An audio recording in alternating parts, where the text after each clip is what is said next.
Police in London are on high alert as an estimated 10,000 students gear up for a rally against education cuts and tripling tuition fees. Well, this comes almost a year after similar protests in the heart of the British capital descended into violence. Well, for more on this, I'm joined live by RT's Ivor Bennett, who's keeping across developments for us. Ivor, memories are still fresh in people's minds of last year's street battles. So what's going on in central London right now? Well, the protesters are gathering here in central London outside the University of London Student Union. Not quite the 10,000 that the organisers from the national campaign against fees and cuts are expecting, but there are the numbers are around between 500 and 1,000 at the moment. They're gathering outside here and they're about to start their march through the centre of London.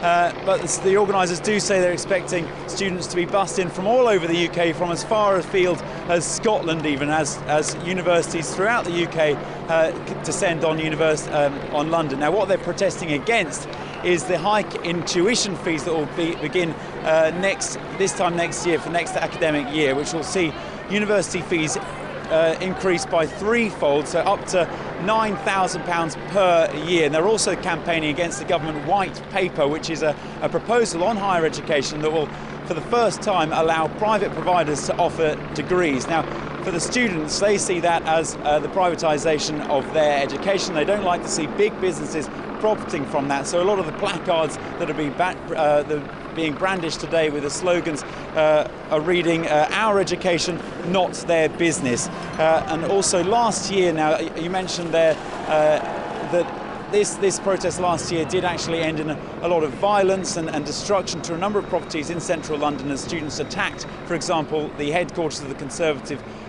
Party.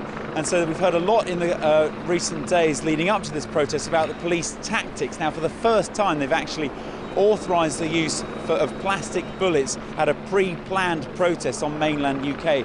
Before, they've only done that in reaction to things, for example, the riots in the summer. So this is the first time they've actually said that we are prepared to do that should this turn ugly. Now, to talk more about this, I'm joined by Ben Beach from the National Campaign Against Fees and Cuts. Ben, thanks very much for talking to RT. Now, why exactly are you here? Well, good morning. I'm here today for multiple reasons, but the main purpose of this march is an attempt to derail the government's higher education white paper. What the higher education white paper does is essentially it extends the policy of tuition fee hikes that were introduced last year, and it introduces a market into the education sector. The aim of this is to create a free market that will allow private and profit-making companies to come into the sector and provide degrees. Now, one of the consequences of this is the government's made very clear that they will not be bailing out struggling universities, and a lot of institutions have suffered severe funding cuts under the new education programmes.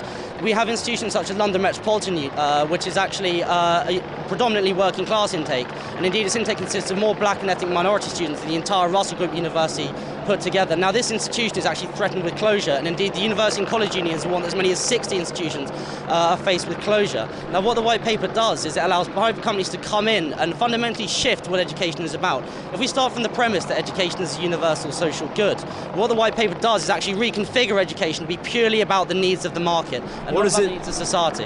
What does it mean for the students who could be going to university next year? Well, this means many things. I mean, obviously with institutions threatened with closure, I mean, already there are 100,000 people every year being turned away from higher education because there simply aren't enough spaces. And with over 60 universities threatened with closure, well, obviously that's going to exacerbate the amount of people that can't go to university. As I mentioned earlier, the universities that are threatened with closure are fundamentally those that are catering for people from lower socio-economic backgrounds and black and ethnic minorities. This programme will essentially shut out the poor from the university and turn education into a commodity that only the wealthiest in our society can afford.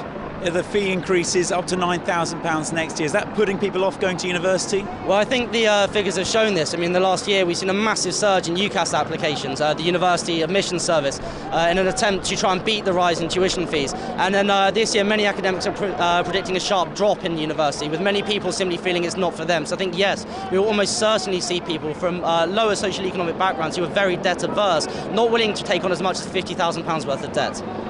What about the police reaction to this? Now, this protest, they authorised for the first time at a pre-planned protest on mainland UK the use of plastic bullets. Do you think that's a proportional reaction given what happened at last year's protest? Well, I think we have to remember that, first of all, plastic bullets, they have a steel core and they're coated in rubber. These are bullets and they kill. In Northern Ireland, where these were first developed, they've killed over 16 people. They've taken out eyes, they've maimed, they have caused serious injuries. So this is not only a cynical ploy by the Met to pre-criminalise a process before it's even happened, but also to scare people away from coming. But in actuality, it says very much about how hollow our democracy has become when dissent in this country is met only by threatening school children and students. I mean, we're talking about school children here with weapons that can kill. I mean, this is not a proportional response. I mean, we have to ask ourselves, what is more important? Supposing there is property damage in the city today, supposing the windows of banks are broken, well, do we think that window that's justified, though? Do we think, well, it's not really a question, is it justified? Do we think that actually shooting people with rubber bullets is justified to protect glass windows? And I think the answer is actually no, it's not. Are we going to see some violence today?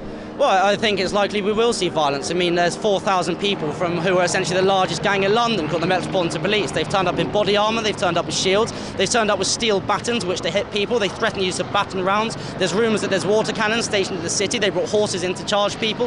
In fact, the last demonstration's been students coming away requiring emergency brain surgery, having been beaten so hard. Myself, I've been beaten up very badly at the hands of the police, as have many of my friends. We've seen disabled people with cerebral palsy dragged from wheelchairs and beaten on the ground. And that since 1998, the Metropolitan Police Service have killed over 300 people in their custody. So yes, I think we will see violence, and as has happened in every single protest in this country, it is always coming from the hands of the Met. Because fundamentally, this is a government with no mandate for its austerity measures, that is forcing society to pay for a crisis it did not create, and the only way it's going to be able to do that in the coming years is through increasing levels of state violence. Okay, thank you very much, Ben Beach from the National Campaign Against Fees and Cuts. That's all we've got time for at the moment, but we will be continuing to follow the protest as it makes its way through central London to the City of London, the financial district, and we will continue to provide updates on Twitter. You can follow us at RT London Bureau. Back to you.